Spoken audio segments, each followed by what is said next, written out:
Manacled, Epilogue 3, August 2024. A fireplace in the British Ministry of Magic's International Flu Network flared suddenly to life, and a young woman appeared inside it, a small suitcase in hand.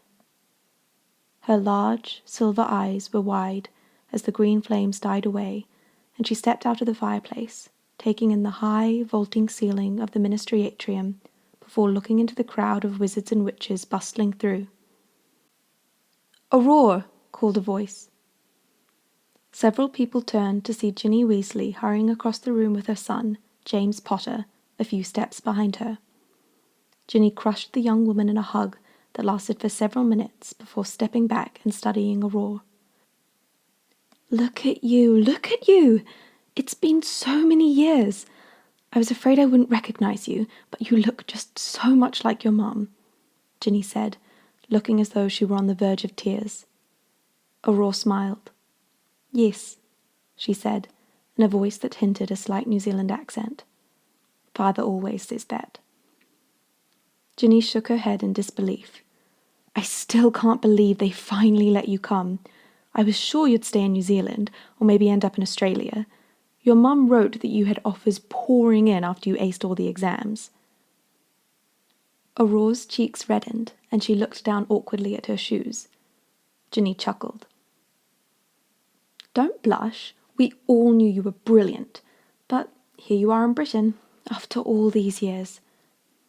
Aurora gave a smirk that was not reminiscent of her mother at all. "Well, they knew I'd always wanted to visit, but finding out I'd applied and got an offer from Gringotts was a surprise for them." Ginny reached back and grabbed hold of James, pulling him forward into the conversation. Aurora and James' eyes met for a moment before dropping away. "I still wish you'd gone to school at Hogwarts like James.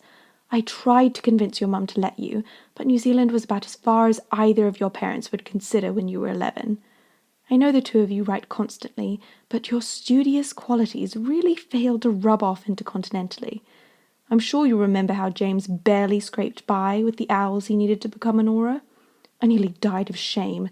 Professor of DADA and my own son barely got an A." James turned bright red and ran a hand awkwardly through his wild hair. "Mum, I got serious about grades for my newts. You can't keep bringing up something from 4 years ago." Ginny gave an undignified snort. "I'll bring it up as long as I want. I couldn't meet anyone's eyes in the teacher's lounge for the first month of your 6th year." James looked as if he wanted the floor to swallow him. Ginny laughed, seemingly oblivious of the wizards and witches eavesdropping around them in the atrium. "Well, maybe you could knock some sense into him now that you're in England. He's like Harry was, all over again. Always has to be the hero, even in training simulations." Ginny's eyes grew briefly misty before she blinked and gave another laugh. "He could use a friend who's level-headed and pragmatic rather than another Gryffindor like me. I'm always torn between pride and a howler." The hollow of James's cheeks was stained scarlet. Aurora gave an awkward, tight-lipped smile and bobbed her head. An elderly witch nearby cleared her throat. Ginny turned. "Ginny, I haven't seen you since last month's memorial. How are you, dear?" Ginny assumed a tight, practiced smile. "Mrs. Tutley, I'm doing well, enjoying this summer before school begins. We're expecting a large first year this September, and James is just finishing his 2nd year of Auror training." Mrs. Tutley nodded, seeming entirely disinterested by Ginny's reply, as she studied Aurora through a pair of spectacles. "How lovely. Who's your new friend here?" Ginny looked over. "Oh, this is Aurora Black. James and I knew her family when we were abroad. She just got a job at Gringotts, so she's going to be staying with us until she's settled in." "Aurora Black?" Mrs. Tutley's eyes widened, and she peered more carefully at Aurora. "Related to the ancient house of Black?" "They immigrated during the First War," Ginny said in a low voice. Mrs. Tutley's eyes grew rounder, and she said in a stage whisper, "Regulus?" Ginny's eyebrow twitched, and she gave a non-committal smile. I wish I could talk, but we've really got to be on our way. Aurora only has a few days before her first day of work, and I promised to give her a tour of Diagon Alley first thing. James, be a gentleman and take Aurora's bag." There were many curious eyes that followed the little group to the lifts. As the door slid shut, whispering broke out. Ginny Weasley had always been intensely private in interviews about who had hidden her and protected James following the death of Harry Potter. The arrival of a family friend from Oceania would set the newspapers abuzz. A black. Of course. Harry Potter had been a black godson. It was obvious in retrospect that a branch of the old and reclusive family would have been willing to extend protection to Harry Potter's child, even if they'd been disinclined to join the war itself. Now that the Reconstruction upheaval was reaching an end, it was unsurprising that an heir would make an appearance in order to claim the languishing family seat. There were several owls posted to New Zealand's School of Witchcraft and Wizardry, making casual inquiries about a recent graduate. Aurora was seemingly oblivious of the attention as she walked through Diagon Alley.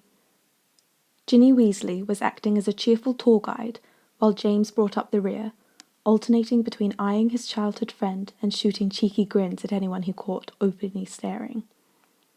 Ginny was pointing out a new restaurant when a middle-aged woman bumped into Aurora and then froze, reaching out and gripping Aurora's arm tightly.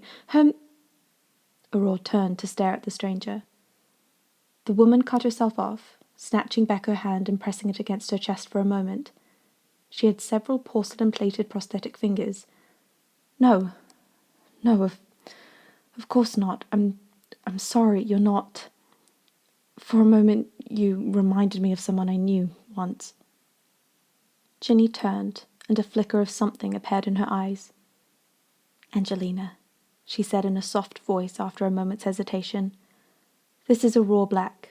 I lived with her family after Harry's death, when I was pregnant with James." Angelina stared at Aurora for a moment longer before looking over to Ginny, her shoulders drooping. She looked back to Aurora. "Oh, it's nice to meet you." Her voice was wistful. "I hope I didn't scare you, grabbing you like that. I was just shocked.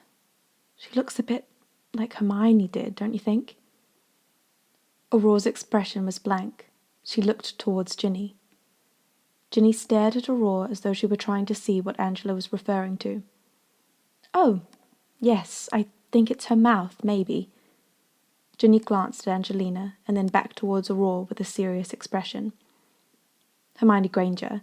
She was a school friend of ours. She died in 2005 during the post-war imprisonment, prior to the liberation." "Oh," Aurora said, before looking at Angelina. "I'm sorry for your loss." Angelina stared at Aurora for a moment longer before nodding and turning away. Ginny led the way to Flourish and Blots. "This," she said in a low voice, "was your mum's favourite shop." "Of course," Aurora said, her eyes glittering. The bookstore was quiet. The back-to-school crush was not yet in full swing, and buyers were sedate and browsing quietly. There was a large display of thick books just inside the entrance. A Comprehensive History of Second Wizarding War by Orpheus Bagshot.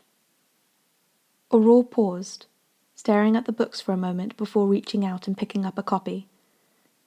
"Just released this week," said a helpful clerk who was standing nearby, eyeing the book in her hands. "I didn't recognize the title. I thought it must be." Aurora flipped the book open to peruse the chapter index. "Oh, you're not from round here, are you? Not South African or Australian. You from New Zealand?" the clerk said, eyeing Aurora with greater interest. "I went to school there," Aurora said in a vague tone as she ran her fingers along the chapter titles. Her index finger paused briefly along the way. "Well, if you're wanting a history of the war, this is, definitively, the best one out there. I read it in one go, didn't sleep. Absolute zombie here at work the next day, but it was worth it. Orpheus is brilliant with words, related to Bathilda Bagshot, who wrote History of Magic and Hogwarts: A History." Aurora arched an eyebrow and nodded. The clerk seemed to take it as a sign of encouragement and stepped closer. "He spent more than 10 years on it. got special permission from the ministry to access all the records from the war, even trial transcripts that weren't public yet. It's shocking stuff. Some of the sections I wouldn't recommend reading if your stomach isn't strong, but if you want to know what happened, this is the book that'll tell you. It's all there. Everything people should know. Do you? Aurora asked. The clerk looked uncertain. Know everything that people should know about the war? Aurora said in clarification. The clerk looked uncomfortable. Well, for me, it's hard not to. I was born in 2005, one of that generation. The trials went on for years while they tried to figure out what to do with all of us. I'm sorry. The boy cleared his throat. Anyway, reading that helps put it all in perspective. Aurora looked down at the book in her hands. I'll check it out. I grew up outside of Europe, but we heard stories. You can't really not hear the stories. The clerk nodded. Aurora tucked the book under her arm and wandered further into the bookshop. Once she was in an empty aisle, she quickly flipped the book open to its index and ran her finger through until she found the chapter title she wanted. Page 186. She flicked through to the place. Draco Malfoy, known to the world as the High Reeve, is the most infamous mass murderer in all wizarding history. The youngest person to ever join Lord Voldemort's ranks, he was only 16 when he assassinated celebrated warlock Albus Dumbledore. Malfoy devoted his life to climbing rank within the Death Eater army. Not only was he the youngest Death Eater initiate, he also went on to become the youngest individual to achieve the rank of general during the war. He possessed what was widely considered an unnatural proficiency in the dark arts. There is some debate among scholars about what means he may have used to obtain it. In addition to the assassination of Albus Dumbledore, some of his most notable actions were the Surrey Massacre, which led to the death of Kingsley Shacklebolt, the Order of the Phoenix's leader at the time, and the coordinated capture of all Order safehouses during the Battle of Hogwarts. While many Death Eaters retired post-war, Malfoy's ascent was only beginning. He involved himself heavily in the capture and interrogation of all remaining Resistance members, using what became his signature curse to kill them rather than permit their imprisonment. His aggressive use of the killing curse was key to achieving his status as High Reeve and eventual acknowledgement as Lord Voldemort's successor. It is the belief of many that if Draco Malfoy had not been killed in the fire at Malfoy Manor, that the Death Eater regime could have lasted decades longer. Lord Voldemort's health was so precarious at the time that many believed he would have handed control over to Malfoy before the year's end. Dark arts scholar Eustace Severus wrote in his book Malfoy, a biography of Europe's High Reeve, Draco Malfoy was a monster in a man's skin. He may not have resembled Lord Voldemort in appearance, but his legacy would have been identical. To manage so many consecutive killing curses, a person must be utterly without empathy and virtually soulless. Early life. Draco Malfoy was born the only child of... There was a sound behind Aurora, and she instantly snapped the book closed and turned. James was standing at the beginning of the aisle, a cheeky grin on his face. She studied him for a moment before smiling. James Potter had never been scrawny like his father, and 2 years of aura training had made him broad-shouldered. He had the beginning of a dark auburn beard along his jaw, and his hair stood roguishly on end, just long enough to hang over his eyes. "Hey," he said. He was still holding her suitcase. A smirk played at the corner of Aurora's mouth, and she quirked an aristocratic eyebrow, her grey eyes staring coolly up at him. "Hey yourself." He rested his hand on a shelf over Aurora's head so that he loomed over her slightly. Aurora's eyes glittered. He stared down at her. "Hiding from Mum already?" The smirk faded, and Aurora looked down. "No. I was just curious about the new book. I thought I'd look up the section about the High Reeve." The grin lurking in James's eyes vanished. "Don't. They're never going to tell it how it was." Aurora shrugged. "I know. Somehow, I feel like I need to know what they all say anyway, but it's always the same thing. It quoted that line from Sidorus about the High Reeve being soulless. She gave another shrug that was almost convincingly indifferent as she looked up. What do you think the odds are that Mum's even in the index? James rested a hand on her wrist. Don't. Aurora didn't listen. She turned, resting the book on the edge of the shelf as she opened it to the rare index, running her finger along until it stopped under a name. She released a low breath. Look. She flipped rapidly through the book and finally stopped at a glossy photo page in the chapter on Harry Potter. There was a moving photograph with a caption beneath it. Aurora and James both stared at the photograph. Harry Potter, Hermione Granger, and Ron Weasley sat squashed together on a couch. They all looked faded and tired.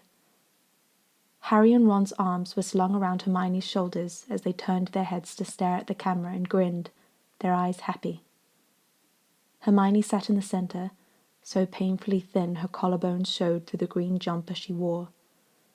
Her hair was pulled back into two taut braids that were pinned into a thick knot at the base of her head. Her face was set with large, devastated eyes, and she gripped the boys on each side of her. Just before the photo looped, the corners of her mouth curved up into a sad, forced smile. Aurora studied it for several minutes in silence before reaching out and gently touching the photograph. I'd never seen a picture of her from the war. Your mum sent a few from school, but there weren't any of her after fourth year. James didn't say anything, but when Aurora kept staring at the photo without moving, he rested a hesitant hand on her shoulder. She looked up and met his eyes before giving a sad smile that was reminiscent of the girl in the photograph. She looked down again, and her fingers ran along the words captioning the photograph as though she wanted to rub them away. Someday, someone should set the record straight, she said quietly. James cleared his throat and shifted. You know, Mum offered to. She wanted to tell what happened to them just up to the fire. Your Mum and Dad, they don't want her to. Aurora nodded slowly, her eyes still glued to the photo as it replayed over and over again. I know they don't. I get it, I do. If I lived through everything they did, I'd just want to leave it all behind. There's no point trying to explain something like that. No one's ever going to want to understand. But Aurora's jaw trembled slightly. She doesn't deserve to be forgotten like this. She shouldn't be a footnote. This shouldn't be the only entry she ever has. She deserves her own chapter. She deserves a whole bloody book of her own. Her voice quavered. And Dad doesn't deserve to be compared to Voldemort and treated like some kind of soulless psychopath who wanted to do any of it. She pressed the heels of her hands against her eyes for a moment and drew a deep breath. Sorry. I always think I can handle this, and then I always get so mad I feel like I'm going to be sick. She sighed and blinked rapidly. After a minute, she exhaled heavily and gave James a tight smile. At least I have you and Aunt Ginny. Mum says I can always talk to her or Dad, but... Her mouth twisted. She doesn't actually remember it all. She has to take potions beforehand, and if I start crying, she has trouble breathing and grips Dad's hand until she starts turning white. And Dad always looks like he'd rather be murdered and like he expects I'll never speak to him again. Her knuckles were turning white as she gripped the book and finally set it down. I don't know what I'd do without you and Aunt Ginny, without being able to write to you about everything. It was so lonely at school, you know, having to give all the wrong answers because I might lose my parents if I gave the right ones. And always feeling like no matter how close I am to anyone, they'll never really know me or any of the things that actually matter to me. You're the only person who knows me.